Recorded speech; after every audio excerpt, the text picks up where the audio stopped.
Hey guys, I'm back at it again with the next part of the Left 4 Dead 5 fanfiction reading. This is Nicole's point of view. Let's just jump straight into that. Noah and I were now an official couple, and a few weeks after becoming official, Mom came home. We heard the knock on Skyline's door a few days after her mom had come home. After her mom had come home. Oh. It makes sense, but it doesn't at the same time. Like, you'd have to be, I guess, consistently reading, because for a second there I was like, wait, that makes no sense, but this is kind of back in time a little bit. I went downstairs and Mom, Ellis, and Zoe were standing there. No sign of Dad. Mom said she wanted to take us girls home, so we packed up what we had brought over and said goodbye to our friends. I mean, I'll take you guys home as if you guys were gonna just be living with them in the first place. Oh, special guest. She says hello. That doesn't really make any sense though, because you were gonna go home anyways when your mom got back. Stop. That's rude. No. Stop. You're such a weirdo. Ellis and Zoe took Ellie and Elle, and Mom had us sit on the couch when we got home. I wondered if everything was okay. I was scared to hear what she had to say. I wondered if Dad was dead, or if she just couldn't find him, or if she found him but he didn't want to come back with her. That would be terrible. Also, why did it get dark all of a sudden? What the heck?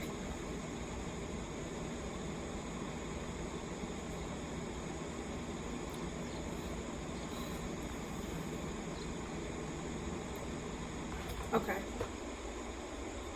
No, stop. You... No. I tried to let you sit there, but you messed with the settings. Sorry about that. It got dark, and it's not dark. But anyways, that would be really sad if he didn't want to come to Armadillo. Oh my god, what if he didn't want to be here with us? What if he chose to leave us? No, Dad wouldn't. He loves us. But does he though? Does he though? Mom smiles, but I can see tears in her eyes. I'm glad to be back, but I returned with some bad news. It's not like terribly bad, but it's sad. I couldn't find your father. He wasn't anywhere. I mean, you guys kind of expected that. Like, were you looking for his dead body or what? My heart sank. At least he didn't choose to leave us. He could still be out there somewhere hiding. I can't expect her to go perform a search, though, because she was already gone long enough. Girls, I'm so sorry. I hope he's okay out there somewhere, but I wouldn't even know where to look. I retraced our steps, and I checked where he was last seen. No sign of him. At least I know he isn't dead, or probably isn't dead since I didn't see him anywhere. I smiled too. I'll be strong for everyone. Mom's done it long enough. It's okay, Mom. We'll find him one day. In the meantime, we'll work together as a family and we'll take care of one another, right? Mom nodded and she was holding back tears. I love you guys more than anything. I would give my last breath if it meant you could take one more. Don't ever forget that. We won't, Mom. I hug her and we separate for the night. I wished I was okay, but there wasn't anything anyone could do for him. He was out there somewhere. I had gone with the others to get a tattoo of the dumb gang name they'd come up with. I wasn't comfortable with getting a tattoo, but that wasn't up to me. Okay, listen. You could have said no and just not been their friend, and then you could just be friends with Brian, and everybody wins in the end, but you chose not to. I see you. Skyline insisted that we would all be friends forever, and the tattoo was a sign of that eternal friendship. Becky didn't seem comfortable with the tattoo either, but we both suffered through it. Or, hear me out, you guys could have both said no and just not been their friends anymore. I know, though, being bullied is hard. Summer was kind of boring, but I went to Skyline's almost every day. Ellie appeared a lot, too, and I realized Skyline was right. We were now permanent friends. Ew. Carver spent a lot of time with the younger ones, and I think he'd be a good babysitter or teacher or something. He was very sweet. Noah and Eli came over a lot. Sometimes they asked to spend the night at someone's house in the guest bedroom. They said they'd share a bed. They just wanted to stay away from their house. I heard that their mom or whatever she is abusive to them, and I wondered if that was the reason Eli wore a hoodie. Rumors spread like wildfire, so you can never be sure what's true or not. Sometimes they stayed at my place, and I hung out with them late into the night before saying goodnight and heading up to my room. It's been about 2 weeks now since Mom's come home with the news that Dad's dead. He's not dead, he's missing. So we're not going to say dead, because, like, you guys don't know that. And here I was thinking I wouldn't have to edit the chapter. It's kind of sad that we still haven't found him. Mom's taken to calling the places around here that have medical information and asking if they'd seen him. Obviously, she's had no luck, but she was determined one day. She opened the door to a man, and they went into the kitchen together. She was telling him that she couldn't find Nick, and whoever the guy was saying something about how he was once held captive for a while, and he asked her to remember. I racked my brain trying to figure out which survivor he was. Josh. He was Josh. He was Josh from the Great Apocalypse, and he was trying to get my mom to fall in love with him. Oh, that is so gross. Why would you go, like, people do this. They prey on people who are grieving. Like, why would you do that? That's terrible. It's gross. Mom was shaking her head. I just don't know. I looked everywhere. I know he's out there somewhere. I don't know where, and I wish I did. Rochelle, Josh puts a hand on hers. Rochelle, he's probably dead. If he hasn't shown up already, it's been enough time for them to have released him. But you were there for an entire 9 months, roughly. Either way, it hasn't been that long since he's been gone. He might be in the hospital right down the street. They won't tell me. They were open about me being in there, remember? Yes. So they should tell you if he's there. They're not lying, Rochelle. He's probably dead. Probably, Mom says. Not he is, probably. I can't give up on him. He wouldn't have given up on me. Josh says. Rochelle, I'm here for you. I truly am. But I don't think he's coming back. Josh, I just want to stab you. He's not real, so I can say that. But he's so icky and nasty, and I don't like him. Like, why would you do that? So what if he doesn't? I'll raise the girls by myself. I'm capable. Actually, Jacob wouldn't have said you are. Well, again, like I said, I'm here for you. If you want me to step in and kind of play that role as dad, I'd be more than happy. Of course you would. Of course you would, Josh. You're gross. I'm not saying you and I have to date or anything, but if they need a male role model, I will be it. Josh, you're like 5 or 6 years younger than her. That is icky. I don't know, Josh. It's a lot to think about. I'll let you know, but I really don't know. See, poor girl, she doesn't even know because Josh is just so adamant that he could be father to these girls. Was Mom going to consider replacing Dad with Josh too? No way, I couldn't let that happen. Instead, I went upstairs to my room and I sat on my bed. I didn't want Josh to play the role of Dad. Like Mom said, she'd be fine on her own. She's more than capable. I wish Josh would go away. Honestly, just kill him. Nobody's going to know. Nobody's going to notice because nobody likes him. Like, think about it. Who all calls him and checks in on him? Who does he talk to? He's got no friends. He's basically got no family because they all hate him. So, kill him. Nobody's going to know. Nobody's going to care either. You'd be doing the world a favor. Anyways, don't murder people. It's not cool. Hi, bug.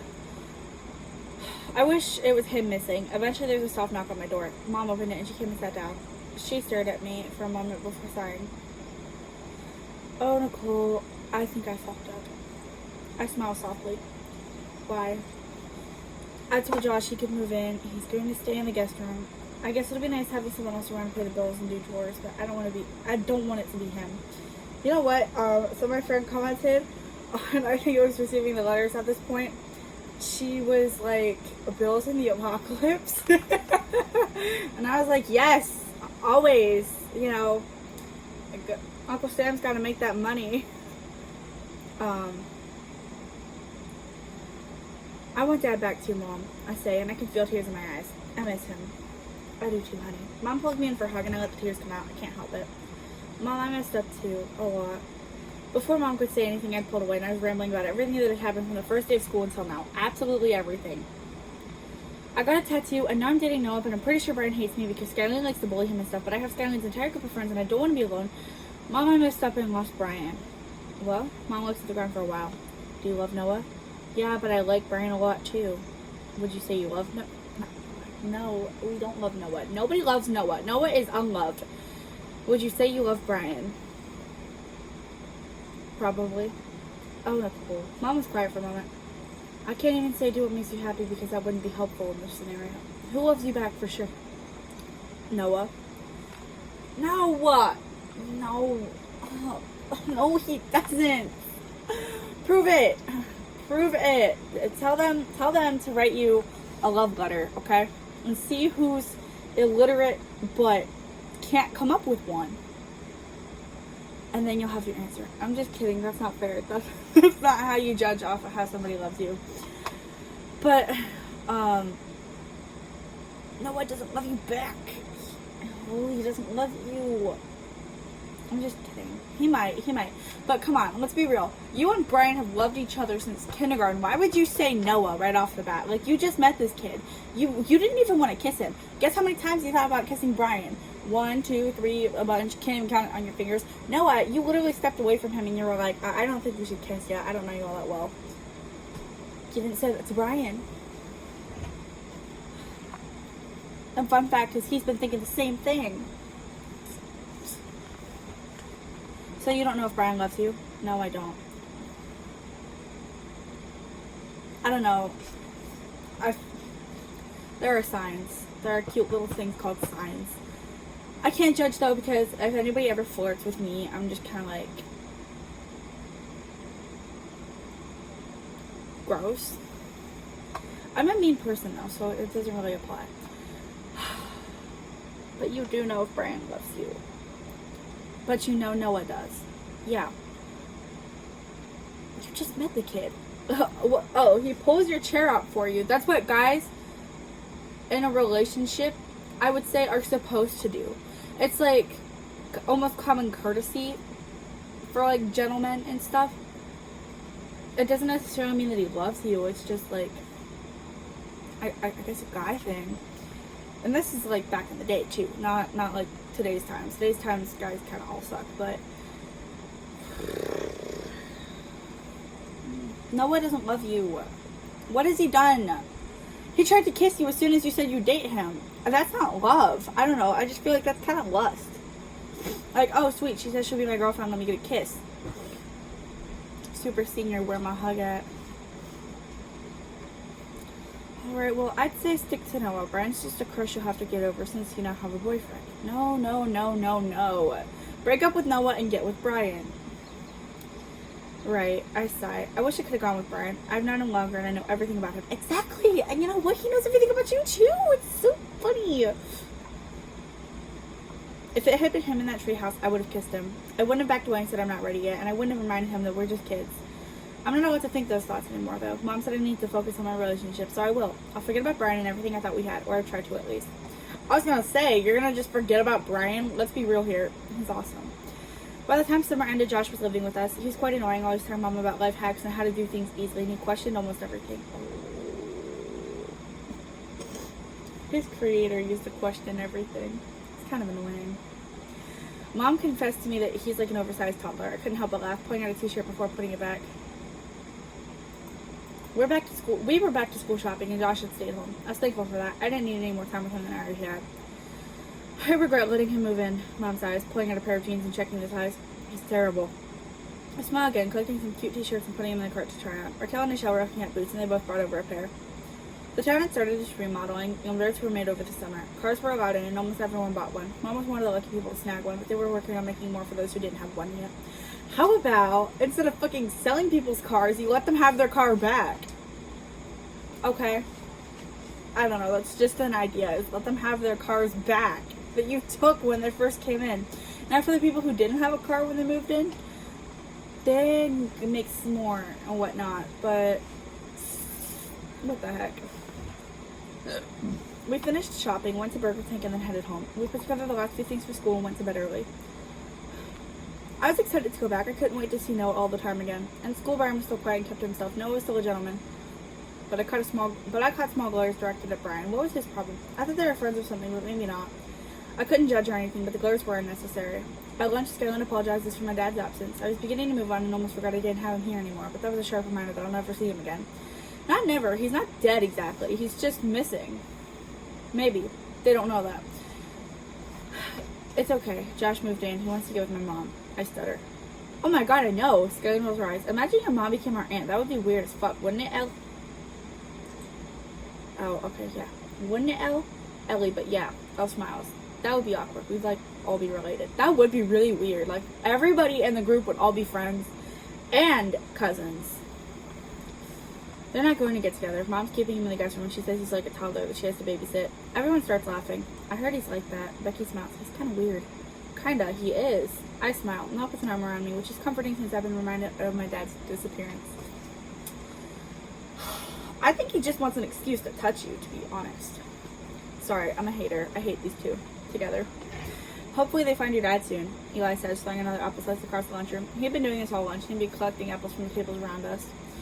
I love that about them. I nod, and soon chaos breaks out as someone throws a carton of milk and it splatters all over the popular girls' table. One stands up, Jessica, and she glares in the direction it came from. Oh, the milk again! Jessica, you must love that. Who threw that? She squeals. You did, you dumb bitch, someone called, and the cafeteria started laughing. Stop throwing apple slices at me, damn it. I'm not doing it, she yells, picking up a handful of the school's dry corn and chucking it towards the kid. Brian was watching the encounter, and I couldn't help but smile as the kid stood up and threw one of the pieces of mystery meat at the girl. Someone else threw their applesauce and it landed on Anna's table. She looked at it, turning to be met with a glob full of mashed potatoes. Oh no. The lunchroom breaks down to a food fight, and Eli starts laughing, says he's accomplished his goal while he cleans up. We leave the room and I spot Brian sneaking out too. He heads to the library, and we leave the building.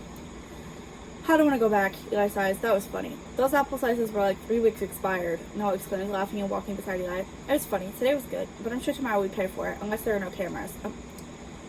You're just not getting cards. You think there's cameras? They're just going to question everybody and be like, alright, who started it? And you better hope that all the kids in the cafeteria are honest. Sorry. I'm a yapper, I know. It's bad. I love my little baby. I love my little baby. She's so sweet. Ellie was next to Eli. I knew she liked him, but I didn't think she would tell him. We get home and we separate, agreeing to meet early tomorrow so we could start our bullying on Brian. I didn't want to, but I knew if I didn't, I'd be a target too. I wish things weren't like this. Then fix them. Walk out on them. But that's it for Nickolle's. Let's see what Ellie gets up to in the next chapter.